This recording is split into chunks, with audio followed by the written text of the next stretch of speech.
বাংলাদেশ ফুটবলের নতুন কোচ নিয়োগ নিয়ে সম্প্রতি এই প্রসেসের সাথে যুক্ত হয়েছেন নেইমার। এই কথাটা যখন বলছি আপনারা অনেকেই হাসতেছেন, বিশ্বাস করতেছেন না, বাট এমন খবরই চাউর হয়েছে যে মিকেল রোজারিও, ব্রাজিলকে যিনি অনূর্ধ্ব-20-এ অলিম্পিক জেতাইছিলেন, সেই মিকেল রোজারিওকেই স্বয়ং নেইমার পাঠাইছেন বাফুফেতে সিভি সেন্ড করার জন্য এবং তাকে কোচিংয়ের জন্য আগ্রহী করে তুলছেন। এবং এটা হয়েছে আমাদের ফুটবলের একনিষ্ঠ ভক্ত রবিন মিয়ার মাধ্যমে, এমনটাই খবর। তো এই ক্ষেত্রে শুধু খবরটাই না, নেইমার মিকেল রোজারিওকে এটাও ওনাকে বলে দিছেন যে যদি বাংলাদেশ আপনাকে সিলেক্ট করে তাহলে অবশ্যই বেতনের ব্যাপারেও যেন সেটা একটু নমনীয় বা সহনীয় হয়, যেন আপনি সেটা করতে পারেন।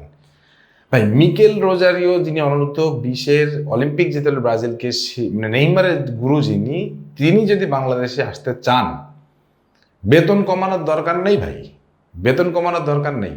আপনি যা বেতন চাবেন তাই আমরা দিতে প্রস্তুত আছি, কিন্তু ব্যাপারটা হচ্ছে যে বাফুফে কি আপনাকে চাই কিনা। আমি বারবার বলতেছি, এবারও ভালো কোচ পাবে না Bangladesh, as because of Bafufe চায় না যে ভালো কোচ আসুক। ভালো কোচ আসলে অনেক সমস্যা আসছে, ভালো কোচ আসলে সিন্ডিকেট বন্ধ হয়ে যাবে, ভালো কোচ আসলে ঘরোয়া লিগে জাতামাতা খেলেই দলে চান্স পাওয়া যাবে না, অনেক ব্যাপার আছে। ভালো কোচ আসলে এগুলো হবে না। আমি আপনাদেরকে বলতেছি এগুলো হবে না, দায়িত্ব নিয়ে বলতেছি, আপনারা যা ইচ্ছা তাই পারেন করে নিয়েন। বাফুফে নিজেই চায় না একটা ভালো কোচ আসুক। 300টা সিভি পড়ছে, 300টা সিভি পড়ছে, এর মধ্যে মাত্র 23 জনকে শর্টলিস্ট করা হয়েছে। ভাই, 300 থেকে 23-এ নামাই নিয়ে আসতে গেলে কি কি ক্রাইটেরিয়া লাগে আপনি জানেন? আপনি প্রথম ইন্টারভিউতে বলেন ওয়েফা প্রো লাইসেন্স লাগবে, তাহলে আপনি যে আমাদের মিন্টুকে রাখলেন, মিন্টুর তো ওয়েফা প্রো লাইসেন্স নাই, তাহলে এর জন্য কোন নিয়মে আপনি মিন্টুকে রাখলেন? কোন নিয়মটা অ্যাপ্লাই করলেন মিন্টুর জন্য? এফসি প্রো বা এফসি এ লাইসেন্স? এইগুলো তো কথা না। আপনি তো বলছেন যে আপনাদের মেইন টার্গেট হচ্ছে UEFA pro. So UEFA pro লাইসেন্সটাও যদি আপনি না নেন, তো সেক্ষেত্রে আপনাদের দেখতে হবে যে তার অ্যাচিভমেন্ট কি, মিন্টুর অ্যাচিভমেন্ট কি, কি অ্যাচিভ করছেন উনি। আমরা দেশি কোচদেরকে নিরুৎসাহিত করতেছি না, সহকারী কোচ বানাই দেন না 4-5টা, সমস্যা নেই তো। কিন্তু হামজাদেরকে ম্যানেজ করতে গেলে ডেফিনেটলি এমন একটা ফিগার লাগবে, ফাদার ফিগার, তারপর হচ্ছে যাকে বলে মোটিভেটর, হ্যাঁ, এমন একজনকে লাগবে যাদেরকে আমাদের সত্যি সত্যি দরকার। সো বাফুফে ওই কাজটাকে আসলে করতে যাচ্ছে। প্রথমে ওয়েফা প্রো লাইসেন্সের এই যে যেই ইয়েটা ছিল, ওইটা নিয়ে তারা ঘেঁচা ভেজা বাঁধে ফেলছে। দ্বিতীয়ত হচ্ছে যে তাদের বেতন কাঠামো, এইটা নিয়ে নিশ্চয় তারা এখন, আমরা যতটুকু জানি যে একটা সিভিতে এক্সপেক্টেড স্যালারি বা এক্সপেক্টেড রেঞ্জ এগুলো নিয়ে হয়তো আলাপ থাকে, সাধারণত একটা সিভি মানে তো এগুলো থাকবে। তো আপনি যখনই তাহলে ক্রাইটেরিয়া করছেন, তার মানে আপনার যেগুলো আপনার রেঞ্জের বাইরে সেগুলোকে আপনি ছুঁড়ে ফেলে দিচ্ছেন, সেগুলোর আপনি কথা বলেন নাই। বাফুফেকে আমি এইটুকু বলতে চাই যে আপনি ছুঁড়ে ফেলে দেওয়ার কে? আপনি ফুটবল নিয়ন্ত্রণ করেন তো ঠিক আছে, কিন্তু জনগণ এবার চাচ্ছে ভালো কোচ। এবং আমরা কত জায়গায় বলছি যে আপনি ফান্ড রেজ করেন, আপনি ফান্ড রেজ করেন। এনসিপি ভোটের জন্য ফান্ড রেজ করছে না, 30 লাখ টাকা করে, 30 লাখ টাকা একজন পাইছে না। আমরা কোটি কোটি জনতা আছে যারা কিনা আমরা পুরো যত বছর থাকবে সম্পূর্ণ বেতনটা একবার দিয়ে দিব, বাফুফের 1 টাকা খরচ হবে না। আপনি একবার বলেন, আপনি একবার ফান্ড রেজ করেন, ক্রাউড ফান্ডিং করেন না, দেখি আপনি কত পারেন। আপনি সেটাও করবেন না, আপনি আমাদেরকে জানাবেন না যে কোন ক্রাইটেরিয়ার উপরে নির্ভর করে আপনারা কোচকে নিচ্ছেন বা বাদ দিচ্ছেন, সেটা আমরা জানবো না। আমাদের নতুন যে কোচ আসবে সে কোন ক্রাইটেরিয়ায় আসলো সেটাও আমাদের জানতে হবে, আবার কোনগুলোকে বাদ দিচ্ছেন, কোন ক্রাইটেরিয়া বাদ দিচ্ছেন সেটাও আমাদের জানতে হবে। কারণ আমরা এখন ফুটবলকে ভালোবাসি, ফুটবলকে আমরা উন্নত করতে দেখতে চাই। আপনি শেষ ম্যাচ নিয়ে এসে মনে করেন এবিসি যে একজনকে নিয়ে আসলেন, আমরা দেখে মনে হইলো যে এই লোকটাকে সবচেয়ে সস্তায় যে বেগুনটা পাওয়া যায় সেই সস্তা বেগুনটা, আমরা কি সেটা মেনে নিব? বাবুকে বলতেছি ভাই, বর্তমান যুগে একটা কোচের নারী নক্ষত্র বের করে ফেলা কোনো ব্যাপার না। আপনারা যদি নাও পারেন আমরা পেরে যাব।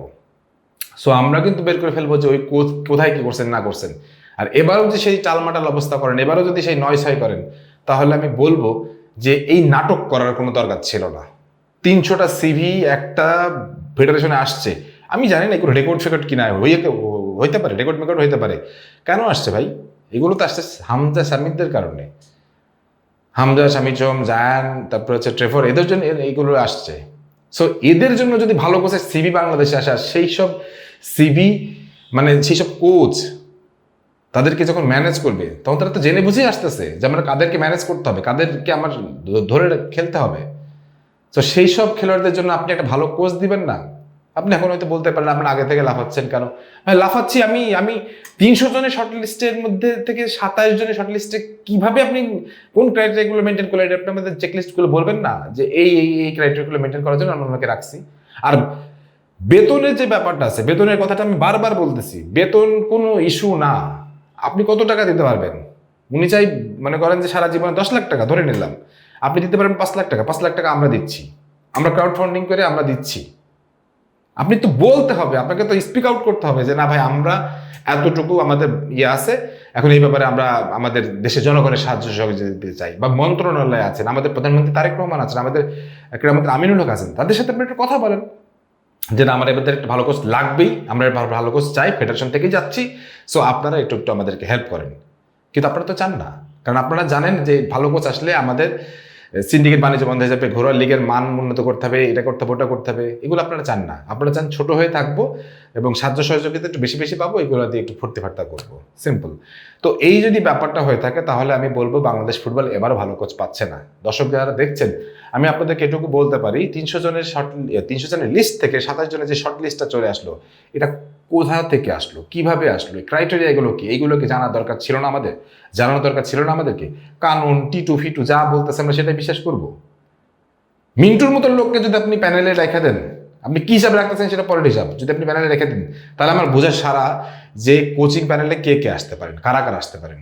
বাট ওই যে বললাম মিকেল রোজারিও, যিনি কিনা তার স্যালারি পর্যন্ত ডিডাক্ট করতে চাইছেন অ্যাজ বিকজ অফ নেইমার বাংলাদেশের জন্য মানে হেল্প পাঠাইছে। সো সেই জায়গাটাই যদি আমরা ধরতে না পারি তাহলে বলবো যে এরকম বাফুফের মুখে আমরা লাথি মারি, এরকম বাফুফের মুখে আমরা লাথি মারি। কারণ যেই ফুটবলকে বাঁচানোর জন্য আমরা আজকে এতদিন কথা বলতেছি, এতবার কথা বলতেছি, সেটা আপনারা এই সুযোগটা হেলায় হারাই দিবেন, এটা তো হইতে পারে না। আর আমি বাংলাদেশের ফুটবল প্রেমীদেরকে, জনগণকে বলবো অন্তত ফুটবল নিয়ে কোচিং এবার বদল নিয়ে এবার কোনো ছাড় দেন না, আল্লাহরও আস্তে ছাড় দেন না। এই দলটাকে যদি আমরা 2030 বিশ্বকাপে দেখতে চাই এবার ছাড় দেন না। আপনারা কথা বলেন, আপনারা কথা বলেন, আপনারা কমেন্টস করেন, আপনারা লিখেন, শেয়ার করেন, আপনারা যে কোনো ভিডিওতে যেই বানান তার ভিডিওতে কমেন্টস করেন, লিখেন, শেয়ার করেন। কারণ এগুলো আমাদেরকে সবাইকে জানাতে হবে যে বাংলাদেশ ফুটবল নিয়ে এখন আর কোনো ধানাই ফানাই চলবে না। আর যদি ধানাই ফানাই করেন তাহলে চুদলিং পাউন্ড করতে আমাদেরও বেশি টাইম লাগবে না। সবাই ভালো থাকেন, সুস্থ থাকেন, আল্লাহ হাফেজ।